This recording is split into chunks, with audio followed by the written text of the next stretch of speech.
ഇന്ന് നാം നിൽക്കുന്നത് പണ്ടാരക്കരി പാടത്താണ്, വെള്ളായണിയിലെ. കൃഷി എന്തായാലും വിഷു എന്ന് പറയുമ്പോൾ നമ്മൾ തുടക്കത്തിൽ പറഞ്ഞ പോലെ തന്നെ കൃഷി ഉത്സവം തന്നെയാണ്. കൃഷിയുമായി ബന്ധപ്പെടുത്താതെ നമുക്ക് വിഷുവിനെ കാണാനേ പറ്റില്ല. പണ്ട് കാലങ്ങളിൽ നമ്മൾ നേരത്തെ പറഞ്ഞ പോലെ തന്നെ ഒരു കൃഷിയുടെ തുടക്കമാണ് വിഷു എന്ന് പറയുന്നത്. വസന്തോത്സവ കാലത്തിൻ്റെ തുടക്കത്തിൽ കൃഷി ചെയ്തു തുടങ്ങുന്നു. ആ ഒരു വർഷത്തേക്കുള്ള നമ്മൾ ഈ വിഷുഫലം എന്നൊക്കെ പറയുന്നത് പോലെ തന്നെ ആ കൃഷിയാണ് അവരുടെ എല്ലാം അന്നത്തെ ഒരു പ്രധാന മാനദണ്ഡം, അത് ജീവിത ഉപാധി എന്ന് പറയുന്നത്. ഇന്ന് നമ്മൾ കൃഷിക്ക് അത്രയും പ്രാധാന്യം കൊടുക്കുന്നുണ്ടോയെന്ന് എനിക്കറിയില്ല. പക്ഷേ കുറേ കൃഷിക്കാർ നമ്മളിപ്പോൾ ഇവിടെ വന്നപ്പോൾ കണ്ടു, ഇവിടെ ഉണ്ട്. അവരുടെ ത്യാഗത്തിൻ്റെയും അവരുടെ സഹനത്തിൻ്റെയും ഒക്കെ ഒരു ഫലമാണ് ഇപ്പോഴെങ്കിലും കുറച്ചെങ്കിലും ഈ കൃഷിപ്പാടമൊക്കെ ഇവിടെ അവശേഷിക്കുന്നത് തന്നെ. വിഷു വരുമ്പോഴും നമ്മൾ ഇവരുടെ ഓരോ കർഷകന്റെയും വിയർപ്പിന്റെയും കഷ്ടപ്പാടിന്റെയും ഒക്കെ ഓർമ്മയും ആ ഒരു കഷ്ടപ്പാട് നമ്മൾ ഓർക്കേണ്ടതാണ്. തീർച്ചയായിട്ടും നമ്മൾ വിപണിയിൽ ചെന്ന് റെഡിമെയ്ഡ് ആയിട്ടാണ് എല്ലാം വാങ്ങിയത്. എല്ലാം നമുക്ക് പാക്കറ്റുകളിൽ നിന്ന് ലഭ്യമാണ്. പക്ഷെ അതിന്റെ പിന്നിൽ എത്രമാത്രം പ്രയത്നമുണ്ട് എന്നറിയണമെങ്കിൽ ശരിക്കും നമ്മളൊരു കൃഷിക്കാരനോട് ചോദിച്ചാലേ അത് മനസ്സിലാവുള്ളൂ. എന്തായാലും പ്രേക്ഷകർക്കായി ഞങ്ങൾ ഇന്ന് അത്തരത്തിൽ ഒരു സമ്പന്നമായ ഒരു വിഷു ആഘോഷിക്കുന്നതിന്റെ ഭാഗമായി തന്നെ അതിന്റെ തുടക്കമായി തന്നെ നമ്മളിവിടെ പണ്ടാരക്കരി പാടത്ത് നമ്മുടെ കൂടെ ബാലാജി എന്ന് പറയുന്ന ഒരു കർഷകൻ ചേരുന്നുണ്ട്. എന്തായാലും നമുക്ക് ചേട്ടനിലേക്ക് പോവാം, ചേട്ടന്റെ വിശേഷങ്ങൾ അറിയാം. നമസ്തേ ഏട്ടാ, വിഷുദിനാശംസകൾ. ആദ്യമേ വിഷു ആയിട്ട് രാവിലെ എങ്ങനെയുണ്ട്? രാവിലെ എന്ന് പറഞ്ഞു കഴിഞ്ഞാൽ നമ്മുടെ വിഷു ആയാലും എന്തായാലും അതെ, ഞാൻ രാവിലെ 6 മണിക്ക് തന്നെ വയലിലെത്തിയിരിക്കും. എത്തിയിട്ട് നമ്മൾ സ്വന്തമായിട്ടാണ് കൂടുതലും കൃഷി. അത് കഴിഞ്ഞിട്ട് കൃഷിയുണ്ട്. ഞാൻ 5-5.5 ഏക്കറോളം ഞാൻ കൃഷി ചെയ്യുന്നുണ്ട്. അതിൽ ഈ 5.5 ഏക്കർ ഇവിടെ നെൽകൃഷിയാണ് ഇപ്പോൾ ഉള്ളത്. അപ്പം കുറച്ച് നമ്മൾ കൊയ്ത് കഴിഞ്ഞു, അടുത്ത് കൊയ്യാനുണ്ട് ഇനി. അത് കഴിഞ്ഞിട്ട് അടുത്ത സ്റ്റെപ്പ് ഉണ്ട് വീണ്ടും കൊയ്യാൻ. അത് കഴിഞ്ഞിട്ട് വാഴ, പച്ചക്കറികൾ, എല്ലാ ഐറ്റങ്ങളും ചെയ്യുന്ന ഒരു വ്യക്തിയാണ്. ഫലമൊക്കെ കിട്ടി.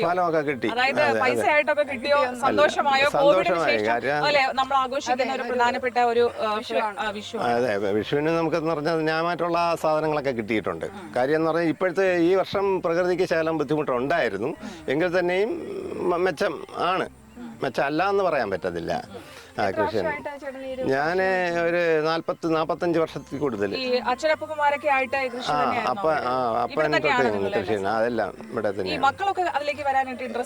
ഇല്ല, മക്കളെ ഞാൻ ഇതിലോട്ട് വരാനല്ല, അവരെ വിദ്യാഭ്യാസത്തില് നമ്മൾ കഷ്ടപ്പെട്ട് വയലിൽ കിടന്ന് നല്ല രീതിയിൽ കഷ്ടപ്പെട്ട് പണിയെടുത്ത് അവരെ വിദ്യാഭ്യാസത്തിൽ ആവശ്യമില്ല ചേട്ടാ. എനിക്ക് തോന്നുന്നു വിദ്യാഭ്യാസപരമായി ഉന്നതിയിൽ നിൽക്കുന്നവർക്കും ഇപ്പോ അല്ല, അവര് കൃഷിയിൽ വരുന്നുണ്ട്. മാനും വരുന്നുണ്ട്. മകള് കെട്ടിച്ചയച്ചു ഇല്ല. അപ്പം മകൻ വരുന്നുണ്ട്, നമ്മളെ കൃഷിയെ സഹായിക്കും. മകനും ഭാര്യയൊക്കെ കൂടെ സഹായിക്കുന്നുണ്ട്. വിഷുവുമായിട്ടനുബന്ധിച്ച് എത്ര ദിവസം മുന്നെയാണ് ഈ വിപണി ഒരുക്കുന്നതും ഈ സാധനങ്ങളൊക്കെ? അല്ല, നമ്മള് പച്ചക്കറികളൊക്കെ എന്ന് പറഞ്ഞു കഴിഞ്ഞാൽ 4 മാസത്തിന് മുമ്പേ തന്നെ ചെയ്യും. അതേപോലെ തന്നെ വിഷുവിന് നെല്ലും അതേപോലെ തന്നെ 4 മാസം. അതായത് 3 മാസം മൂപ്പുള്ള വിത്തുണ്ട്, 4 മാസം മൂപ്പുള്ള വിത്തുണ്ട്. ഇപ്പോൾ ഇട്ടിരുന്നത് നെൽമണി ആണ് ഇട്ടിട്ടുള്ളത്. അത് ജൈവ കൃഷിയാണ് ചെയ്തിട്ടുണ്ടായിരുന്നത്. അതിപ്പം കൊയ്തു. നമ്മളെ പ്രത്യേകിച്ചെന്ന് പറയാനെന്ന് പറഞ്ഞാൽ നമ്മുടെ ഇപ്പോൾ ഇവിടെ ഇരിക്കുന്ന കൃഷി ഓഫീസർ സ്വപ്ന, അവർ നല്ല പ്രോത്സാഹനമാണ്. ഇതൊക്കെ 35 വർഷം കൊണ്ട് ധരച്ച് കിടന്ന ഭൂമിയാണ്. അവിടെ നിന്ന് നമ്മൾ ആ കർഷകർ അവരുടെ വീടുകളിൽ ചെന്ന് ആദ്യം തരത്തില്ലെന്ന് പറഞ്ഞ് എന്നിട്ട് അവർ വളരെ പാടുപെട്ട് തന്നു. അതിനെ കാടെല്ലാം നീക്കി നമ്മളിപ്പം കഴിഞ്ഞ പ്രാവശ്യം മന്ത്രിയൊക്കെ വന്ന് ഉദ്ഘാടനം ചെയ്ത സ്ഥലമായത്. അങ്ങനെ നല്ല വിളവുണ്ടായിരുന്നു. മന്ത്രി തന്നെയാണ് ഉദ്ഘാടനം ചെയ്തു. മന്ത്രി തന്നെയാണ് അത് കൊയ്യാനും അവർ തന്നെ ഉണ്ടായിരുന്നു. അതിപ്പോൾ വിപണിയിലോട്ട് ആ അരി ഞങ്ങൾ സപ്ലൈ ചെയ്യാൻ പോവുകയാണ് ഈ പ്രാവശ്യം. അത് കാലാവസ്ഥ ഇവിടെ വരുമ്പോഴത്തേ വെള്ളം കയറുന്ന സ്ഥലമാണ്. അതെ അതെ അതെ അതുപോലെ അല്ല, ഇത് ഈ 4 പാടശേഖരമുണ്ട്. ഇത് പണ്ടാരക്കരി, അത് കാഞ്ഞിരത്തടി, നിലമേൽക്കരി, കുട്ടിക്കരി, ഈ 4 പാടശേഖരം ഇവിടെ ഉണ്ട്. അതിൽ ഏറ്റവും വലിയ പാടശേഖരമാണ് ഇത്. 80 ഹെക്ടർ ഭൂമിയുള്ള പാടശേഖരമാണ്. മറ്റിടത്ത് ഇത്ര ഹെക്ടർ ഇല്ല, കുറവാണ്. എങ്കിലും ഇവിടെയാണ് ഏറ്റവും കൂടുതലും. ഇവിടെ 350 പേര് ഇവിടെ കർഷകരുണ്ട്. അത് പോയിട്ട് 500 കുടുംബം ഇതുകൊണ്ട് ജീവിക്കുന്നവരാണ്. അതായത് ഈ സാധനം വിളവെടുത്തും അതിനെ കൊടുത്തും കട കൊണ്ടുപോയി കച്ചവടം ചെയ്തും അല്ലാതെ മാർക്കറ്റിൽ കൊണ്ടുപോവുകയും അതുപോലെ തന്നെ എക്സ്പോർട്ടിങ്ങിനൊക്കെ ഇവിടെ നിന്നാണ് സാധനം കൂടുതലും പോകുന്നത്.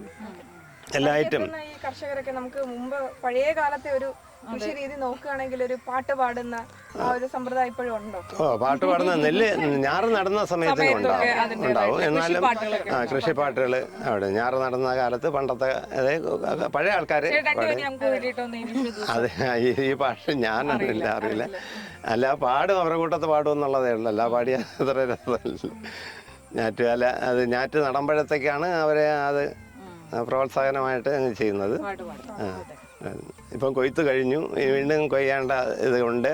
അത് പോയിട്ട് വേറെ പച്ചക്കറി വെള്ളരി ഇപ്പോൾ കുറവാണ്. ഇപ്പോൾ ഒരു 8 രൂപ 7 രൂപയൊക്കെ നമുക്കിപ്പം വിലയുള്ളൂ. 10 രൂപ അതിനപ്പുറം ഇല്ല നാടൻ വെള്ളരി. അത് പോയിട്ട് എന്ന് പറഞ്ഞു കഴിഞ്ഞാൽ ഇപ്പം സാധനം കൂടുതൽ.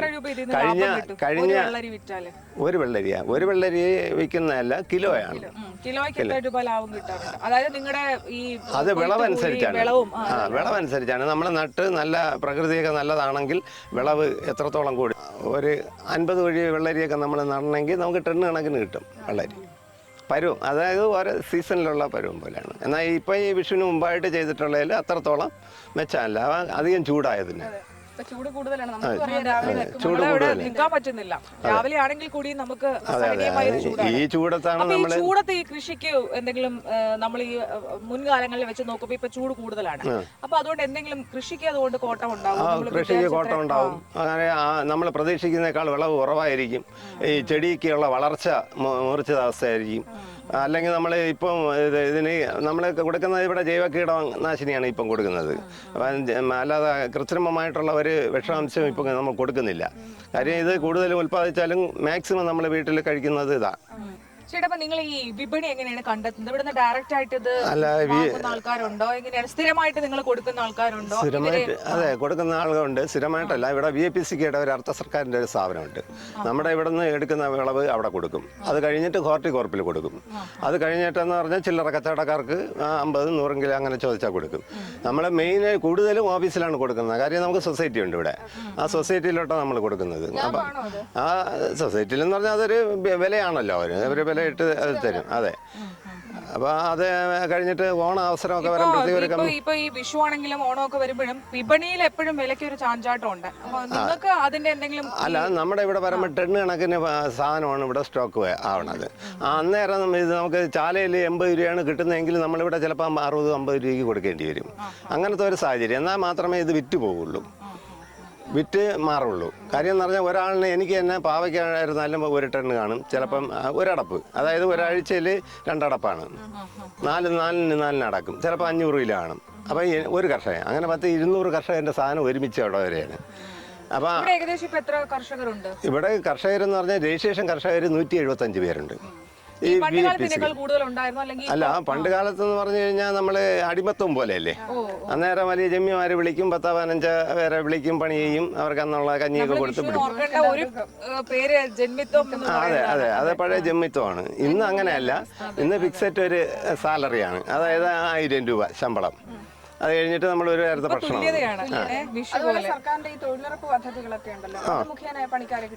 ഉണ്ടാവുന്നുണ്ട്. ഇവിടെ ഇതിപ്പോ അല്ല, അത് നമുക്ക് ഉപയോഗിക്കാൻ പറ്റത്തില്ല. അത് ജമ്മിമാര് ഇതിന്റെ കരന്തീരുവ കൊടുത്തിട്ട് അവരാണ് ചെയ്യേണ്ടത്. നമ്മൾ ജമ്മി ഉണ്ട്. കാര്യം ഇതെല്ലാം ജമ്മിമാരുടെ ഭൂമിയാണ്. അപ്പൊ നമ്മൾ പാട്ടമാണ് ഇത് എടുത്തിരിക്കുന്നത്. പാട്ടെടുത്താ കൃഷി ചെയ്യുന്നത്. കാലയളവ് ഇതിപ്പോ 3 വർഷത്തേക്കാണ് നമ്മൾ എടുത്തിരിക്കുന്നത്. അപ്പൊ ഈ ഇല്ല, അവർ തരണമെന്നുണ്ടെങ്കിൽ ചെയ്യും, ഇല്ലെന്നുണ്ടെങ്കിൽ അവരുടെ അടുത്ത് ചെയ്യണം. പക്ഷെ ധരിച്ചിടാൻ സമ്മതിക്കത്തില്ല. അങ്ങനെ ഒരു പോളിസിയിലാണ് നമ്മളിപ്പോ ഇവിടെ ഈ നെൽകൃഷി ഇവിടെ. അല്ല, സർക്കാരിന്റെ ഒരു നിയമം കൂടെ ഉണ്ട്. ഇപ്പം ധരിച്ചിടാൻ പാടില്ല. ഇവിടെ കർഷകരുണ്ട്. പക്ഷേ ഈ ഭൂമി അവർക്ക് കൊടുക്കുകയാണെങ്കിൽ വലിയ പാട്ടം അല്ലാതെയാണെന്നുണ്ടെങ്കിൽ അവർ വന്ന് കൃഷി ചെയ്യും. കാര്യം എന്ന് പറഞ്ഞാൽ ഒരു ഫാമിലി ആയിട്ട് വന്ന് ഇറങ്ങി കഴിഞ്ഞാൽ ഇതേപോലത്തെ 2-3 കണ്ട അവർക്ക് ചെയ്യാൻ സ്വന്തമായിട്ട് അറുത്ത് കൊയ്ത് കൊണ്ടുപോകാം. അല്ലാന്നുണ്ടെങ്കിൽ ജമ്മിമാരിക്കെന്ന് പറഞ്ഞു കഴിഞ്ഞാൽ ഈ നെൽകൃഷി ചെയ്ത് കഴിഞ്ഞാൽ അവർക്കൊന്നും കിട്ടത്തില്ല. അവരിൽ നേട്ടമുണ്ടെങ്കിലല്ലേ ചെയ്യത്തുള്ളൂ, ഇല്ലെങ്കിൽ അവർ ചെയ്യത്തില്ല. അപ്പോൾ അതുകൊണ്ടാണ് അവരിങ്ങനെ ഈ കാടിട്ട് അങ്ങ് കളയുന്നത്. അതെ അതെ, ഇതിപ്പോൾ 25 ഏക്കർ നമ്മളിപ്പോൾ, അതായത് 5 ഹെക്ടർ നമ്മളിപ്പം പാട്ടം എടുത്താണ് ചെയ്യുന്നത്. 10 ഹെക്ടർ നെല്ല് ചെയ്തത്. കഴിഞ്ഞ പ്രാവശ്യം മന്ത്രിയൊക്കെ വന്ന് ഉദ്ഘാടനം ചെയ്തു. അതെ, കൃഷി ഓഫീസർ നല്ലൊരു ലേഡിയായി ഇപ്പോൾ ഇരിക്കുന്നത്, സ്വപ്ന എന്ന പേര്. പക്ഷെ അവർ നല്ല ആത്മാർത്ഥമുള്ള സ്ത്രീയാണ്. ഇത് നമ്മൾ ഈ പാടത്തുണ്ടാവും, മിക്കവാറും സമയം പാടത്തുണ്ടാവും. ആരൊക്കെ എന്തൊക്കെ ചെയ്തിട്ടുണ്ട്, ചെയ്തിട്ടില്ല എന്നൊക്കെ നോക്കാം. അപ്പോഴേ അങ്ങനെയുള്ള ഓഫീസർമാരുണ്ടെങ്കിൽ പാടശേഖരങ്ങൾ നന്നാവും. അതെ അതെ, അത് ഈ ചുമ്മാ വീട്ടിൽ ഇരുന്നും കൊണ്ട് ആരും പൈസ വാങ്ങിച്ചുകൊണ്ട് പോകുന്ന ആ ഒരു പ്രവണത ഈ പാടശേഖരത്തിനകത്ത് വരത്തില്ല. ഇങ്ങനെയുള്ള ഓഫീസർമാർ വന്നാൽ അവർ നല്ല ശ്രമം ഇവിടെ നടത്തുന്നുണ്ട്. അതിലെ കർഷകരെ വന്ന് കാണുന്നുണ്ട്. പാടത്ത് ഈ ചെളിയിലും ഇറങ്ങി വരുന്നുണ്ട്. സാധാരണ സ്ത്രീകൾ അങ്ങനെ ഇറങ്ങാറില്ല. പക്ഷെ അവർക്ക് ഒരു കൂളായിട്ട് വന്ന് കർഷകരെ കാണണം, ഇതെല്ലാം നോക്കണം, എന്തൊക്കെ ചെയ്യുന്നുണ്ടെന്ന് അറിയണം. അവർ തന്നെ വന്ന് ഫോട്ടോ എടുത്ത് റിപ്പോർട്ടൊക്കെ അവർ തന്നെ തയ്യാറാക്കുക. ഇല്ല, നല്ലൊരു സ്നേഹമുള്ളതും നമ്മൾ നല്ല ഒരു വിശ്വാസമുള്ള ഒരു കൃഷി ഓഫീസറാണ് നമുക്ക്. 2018 പ്രളയം, അതിനുശേഷം 2 വർഷം കോവിഡ്, അതിനുശേഷമാണ് ഇപ്പൊ ഒരു വിഷു. അല്ല, കോവിഡ് സമയത്ത് നമ്മുടെ ഇവിടെ കൃഷിയുണ്ട്. കാര്യം എന്ന് പറഞ്ഞാൽ നമ്മുടെ എല്ലാം സ്വന്തമായിട്ടാണ് കൃഷി ചെയ്യുന്നത്. അപ്പോൾ 1-2 പേര് നമുക്കിപ്പം ഒരു 10 സമയത്ത് വിപണി എങ്ങനെ ഉണ്ടായിരുന്നു? നിങ്ങൾക്ക് കുറേ കൂടെ അന്നേരം വിപണിയിൽ വ്യാപാരം ബുദ്ധിമുട്ടായിരുന്നു. കാര്യം നമ്മുടെ സാധനം വന്നു കഴിഞ്ഞാൽ ഇവിടെ നിന്ന് വിറ്റഴിക്കാൻ ബുദ്ധിമുട്ടായിരുന്നു. അന്നേരം നമ്മൾ ഈ സാധനം എടുത്തിട്ട് ഇവിടെ കടകളിൽ കൊടുക്കുകയും നമ്മുടെ അവിടെ കൊണ്ടുവന്ന് വീടുകളിൽ അല്ലെങ്കിൽ ചുമ്മാ ഫ്രീ ആയിട്ട് ഇങ്ങനെ കൊടുക്കുക. ഓൺലൈൻ മാർക്കറ്റ് വന്നെങ്കിലും അത് VPCയുടെ അല്ല വന്നത്, അവിടെ നമ്മുടെ ആനേറ വേൾഡ് മാർക്കറ്റിന്റെയാണ് വന്നത്. അപ്പൊ അവര് കൂടുതൽ അവരും നേട്ടം ഉണ്ടെങ്കിലല്ലേ കൂടുതലും ഗവൺമെന്റിന് ചെയ്യാൻ പറ്റത്തുള്ളൂ. അല്ല, ഞാൻ ഒരു അംഗമാണ്, ഞാൻ കൊടുക്കാറുണ്ട്. ഇല്ല, നമ്മളിവിടെ നിന്ന് വണ്ടിയിൽ എത്ര വിളയുന്നോ ആ സാധനം ഇത്ര ടണ്ണ് സാധനം ഉണ്ടെന്ന് നേരത്തെ വിളിച്ച് പറയും ഇന്ന ദിവസത്തേക്ക് കൊടുക്കാന്ന് പറയും. അങ്ങനെ അവിടെ കൊടുക്കും. വണ്ടിക്കുള്ള കൂലിയല്ല, അവിടെ നമ്മൾ കൊടുക്കുമ്പോൾ അവിടുത്തെ റേറ്റാണ്. റേറ്റാണ് അത് ഇത്ര രൂപ എന്ന് പറഞ്ഞുകൊണ്ട് പാവലിന് ഇത്ര രൂപ നമ്മളിപ്പോൾ ആവശ്യപ്പെടും നമ്മുടെ സാധനം. അത് പോയിട്ട് ഇവിടെ ജൈവ കൃഷി ചെയ്തിട്ട് ഈ കാർഷിക കളയിൽ കൊണ്ടുവന്ന് വിഷാംശം നോക്കിയിട്ട് അതിൻ്റെ സർട്ടിഫിക്കറ്റ് കൊടുത്തിട്ടാണ് ഞാൻ പണ്ട് മുമ്പ് സാധനങ്ങൾ കൊടുത്തുകൊണ്ടിരുന്നത്. ഇപ്പോൾ ഒരു 3 വർഷം കൊണ്ട് നമ്മളങ്ങോട്ട് കൊടുക്കാറില്ല. അത്രത്തോളം വിളയാറില്ല, വിളവ് കുറവ്. കൃഷി ഇത് പച്ചക്കറി മാത്രമാണ് അന്ന് കൂടുതലും ചെയ്തുകൊണ്ടിരുന്നത്. ഇപ്പം പച്ചക്കറിയിൽ നിന്ന് മാറി എല്ലാ കൃഷിയും കൂടെ ഉണ്ട്, വാഴ എല്ലാം ചെയ്യുന്നത്. അന്നേരം നമ്മൾ ഇതല്ല ഒരു ടണ്ണോ, എനിക്കിപ്പോൾ അപ്പുറത്തുനിന്ന് ഒരു 500 മൂട് വാഴ ഉണ്ടായിരുന്നു, കൊല മുറിച്ചുകൊണ്ടിരിക്കുന്നു. ഇനി കുറച്ച് കൊലയേ ഉള്ളൂ. ഇവിടെ ഒരു 1000 വാഴയുണ്ട്. ആ വാഴ എല്ലാം കൊലച്ച് കൂമ്പൊടിച്ചുകൊണ്ടിരിക്കുന്നു. അപ്പോൾ ഒന്ന് തീരുമ്പോൾ ഒന്ന് കിട്ടും. രണ്ടും ഉണ്ട്, 3 ഐറ്റം ഉണ്ട്. കപ്പയുണ്ട്, ഏത്തനുണ്ട്, നേന്ത്രനുണ്ട്, പിന്നെ റോബസ്റ്റ ഉണ്ട്. കൃഷി ഇപ്പോൾ ഒരുപാട് വർഷങ്ങളായിട്ട് താങ്കൾ ആ ഒരു കൃഷി രംഗത്തുണ്ടെങ്കിലും ഏത് വിളയാണ് കൂടുതലും കൃഷി ചെയ്യാൻ പേഴ്സണലി ഇഷ്ടമുള്ളത്? കൃഷി പച്ചക്കറിയാണ്. അതിനോടൊപ്പം തന്നെ പണ്ട് മുതലേ നെൽകൃഷി കുറച്ചെങ്കിലും ചെയ്തിരിക്കും. അത് നമ്മുടെ വീട്ടിൽ കഞ്ഞി വെച്ച് കുടിച്ചാലും കുടിച്ചില്ലെങ്കിലും എൻ്റെ വീട്ടിൽ എപ്പോഴും നെല്ല് കാണും. അത് എൻ്റെ ഒരു അതെ കൂടുതലും. അത് ഞാൻ ചീര ഇട്ടിരുന്നാലും എൻ്റെ പൈസ കൊടുത്ത് വിഷം മേടിച്ച് കഴിക്കുമ്പോൾ അതല്ല, നമ്മുടെ ഇന്ന് നല്ലതും ചീത്തയും ആർക്കും അറിയാൻ കഴിയില്ല. കാര്യം എന്ന് പറഞ്ഞു കഴിഞ്ഞാൽ ഇപ്പം നമ്മൾ വിഷാംശം ഇല്ലാതെ ജൈവ വളത്തിൽ എല്ലാം ചെയ്ത് നമ്മൾ കൊണ്ട് കൊടുത്തിരുന്നാലും നമുക്ക് കിട്ടുന്ന വിഷാംശത്തിൻ്റെ ആ കാശ് നമുക്ക് കിട്ടുള്ളൂ. എന്തെന്ന് പറഞ്ഞാൽ അവർക്ക് അത് പിടികിട്ടൂലല്ലോ. എല്ലായിടവും വിഷം എന്ന് പറഞ്ഞാൽ നീക്കതല്ലേ. പിന്നെ ഉണ്ടാക്കുന്നുണ്ട്. പക്ഷെ എങ്കിലും നമ്മൾ അങ്ങനെയല്ല, നമ്മുടെ സാധനങ്ങൾ അറിയാന്നുള്ളവരെ നമ്മുടെ സാധനം വിറ്റഴിയാതെ പച്ചക്കറി കൊണ്ട് കൊടുത്താലും ആളുകൾക്ക് ഒരു തോന്നലുണ്ട് ഇത് വിഷം. അതെ, വെളിയിൽ പുറത്തോട്ട് നമ്മളിപ്പം കൊടുക്കുന്നതെന്ന് പറഞ്ഞാൽ ഇതാണ്.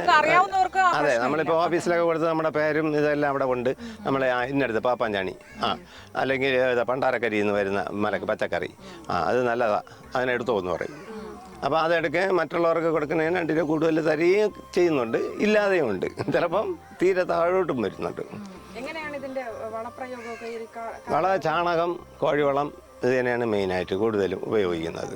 തൈ ആയിരിക്കുമ്പോൾ കോഴിവളം കൊടുക്കും. അത് കഴിഞ്ഞിട്ട് അത് പുഷ്ടിയോടുകൂടി ആയി വരുന്നതും അടുത്തത് അട്ടക്കാലൊക്കെ ഇട്ട് ഇങ്ങനെ പറക്കി കിട്ടാറായി വരുന്ന സമയത്ത് നമ്മൾ കുറച്ച് ചാണകം അല്ല കോഴിവളം അട്ടക്കാല എന്ന് പറയുമ്പോൾ നമ്മൾ ഈ ചെടി വളർന്ന് ഇങ്ങനെ വന്നതിന് ശേഷം ഒരു നാരൂടെ ഇങ്ങനെ വരില്ലേ, അതിനെയാണ് നമ്മൾ അട്ടക്കാലെന്ന് പറയുന്നത്. അതിന്റെ ആശ്രയം കൊണ്ടാണ് ഈ പള്ളിയിൽ ചുറ്റി ഇത് മുകളിലോട്ട് പോകുന്നത്. അതിലോട്ട് നമ്മൾ കെട്ടാറില്ല. പണ്ട് അതിനെ നമ്മൾ കെട്ടാറുണ്ട്, മനസ്സിലായില്ലേ? പണ്ട് നമ്മൾ അതിനെ കെട്ടിയാലേ അത് മുകളിലോട്ട് ഓടിക്കാതെ പോകും. ഇന്നേരം ഇപ്പോഴും ഈ കാലിനെ നമ്മളൊന്നും ചെയ്യാതിരുന്നു കഴിഞ്ഞാൽ അതിങ്ങനെ അടുത്തടുത്തുള്ള വള്ളിയിൽ ഇതിൽ പിടിച്ച് അങ്ങ് മുകളിലോട്ട് പോകും. നമ്മളിങ്ങനെ നൂലിങ്ങനെ കെട്ടിയിട്ടൊക്കെയാണ്. അപ്പോൾ ഈ നൂലിൽ നിന്ന് ഇതിൻ്റെ തല അങ്ങോട്ട് പോവുകയാണെങ്കിൽ ആ നൂലിൽ ചുറ്റിക്കുള്ളൂ. അന്നേരം നമ്മൾ നോക്കുമ്പോഴാണ് കുറേ ഒരു ഉടനെ ഇങ്ങനെ പറഞ്ഞ് കിടക്കുകയാണെന്നുണ്ടെങ്കിൽ നമ്മളിതിനെ പിടിച്ച് ചുറ്റി ഇതിലോട്ട് വിട്ടുവിടും. ഇത് പെട്ടെന്ന് അങ്ങ് തട്ടിലോട്ട് എത്തും. തട്ടി എത്തിക്കഴിഞ്ഞാൽ പിന്നെ തട്ടിനകത്തുനിന്ന് ഫലം താഴോട്ട് വരണേ. അല്ല, താഴെ ഇട്ട് എടുക്കണമൊന്നുമില്ല. വെള്ളരി മാത്രമേ ഉള്ളൂ. വെള്ളരി, വെണ്ട ഇങ്ങനെയുള്ളത് മാത്രമേ. കണിവെള്ളരി ഈ പ്രാവശ്യം മാത്രമേ ഇവിടെ കുറവ്. കാര്യം എന്ന് പറഞ്ഞു കഴിഞ്ഞാൽ ഇപ്പോൾ ഈ പ്രകൃതിയുടെ ഇതുകൊണ്ട് ഭയങ്കര ചൂടായതിനാൽ അത് ഇവിടെ ക്ലിക്കാവുന്നില്ല. എന്നാൽ കഴിഞ്ഞ പ്രാവശ്യം ധാരാളം വെച്ച് അന്നേരം മാർക്കറ്റ് വളരെ കുറവായിരുന്നു. നമ്മളിത് കൂടുതലായിട്ട് എണ്ണ കണക്കായി കഴിഞ്ഞാൽ നമ്മളവിടെ പോകില്ല. കുറച്ച് 500 കിലോ 300 കിലോയൊക്കെ ആണെങ്കിൽ ഇവിടെ നമുക്ക് ചില്ലറ കൊടുത്തൊക്കെ കടകളിലൊക്കെ കൊടുത്ത് ഏൽപ്പിച്ച് അങ്ങ് ആ വിഷുവിൻ്റെ ഇതിൽ പോകും.